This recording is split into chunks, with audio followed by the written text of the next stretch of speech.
Spicer was given not one, but two chances to express the president's confidence in Sessions, and he did not. Elaine, it was only yesterday via Twitter that the president publicly criticized the Justice Department's handling of the travel ban litigation. And the president remains irked about Sessions' decision to recuse himself from the Russia investigation. Major, I'm curious, would the president's potential problems with Sessions also have anything to do with the White House declining to say what reaction Mr. Trump had to this NSA contractor's arrest? No, I think those are coincidental, and also that is the typical White House response to not comment on any pending investigation or prosecution. So that's standard procedure for any White House. It just simply does not comment on either Justice Department investigations or if charges have been brought, anything dealing with that prosecution going forward. So I would separate these two things. But the Sessions tension is quite obviously real. I must tell you, Elaine, when I asked that question at today's briefing, I expected Sean Spicer to say emphatically the president retains full confidence in his attorney general. And the fact that Sean Spicer did not, and it was followed up by another one of my colleagues in the White House briefing, so twice Sean Spicer was given that opportunity. And that's based on an expectation this White House must have had that that question would be asked. Why? Well, because of the president's tweets yesterday criticizing the Justice Department and a New York Times story today describing the president's multi-leveled frustration with his attorney general. So if the White House was not prepared to defend Sessions, then it's clearly letting the public know something is amiss. How deeply amiss things are and what could be the ultimate consequence, we don't know. But the default answer for any administration about any cabinet secretary is, of course, the president has full confidence in whoever that cabinet secretary is.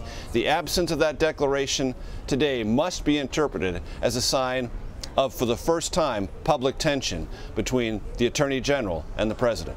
Interesting. Well, let me ask you, Major, the president has been critical of leaks since entering office. And I wonder, back to this issue of this NSA contractor's arrest, do you think that that perhaps signals in any way that a larger crackdown could be coming?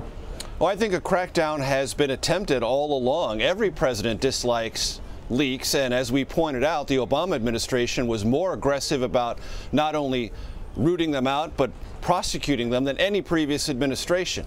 And it's worth pointing out, in a February press conference, the president said the news is fake but the leaks are real. In many cases, these leaks have exposed information this administration and this president would have preferred remain out of public view.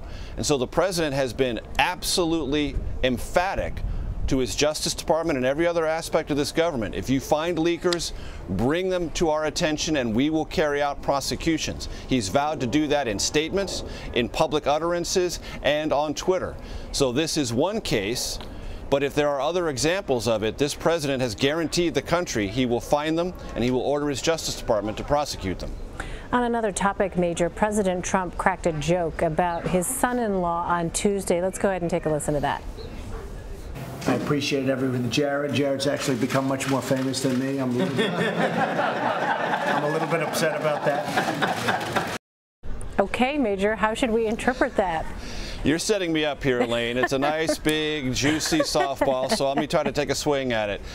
The last time the president said that in public was at a reception for senior government officials. Among the people who attended that reception and who the president singularly called up for a handshake and a pat on the back, and then that utterance, he's become more popular or more famous than I have, was James Comey, the FBI director. About 106 or 7 days later, the president fired James Comey. I'm not really sure you can fire a son-in-law, but you could certainly dismiss a senior White House advisor. Jared Kushner happens to be both. But in all seriousness, I don't think Jared Kushner is in any serious hot water in this White House. He's had his rough couple of weeks, to be sure.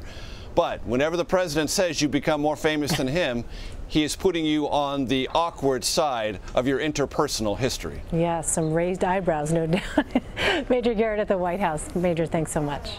Sure.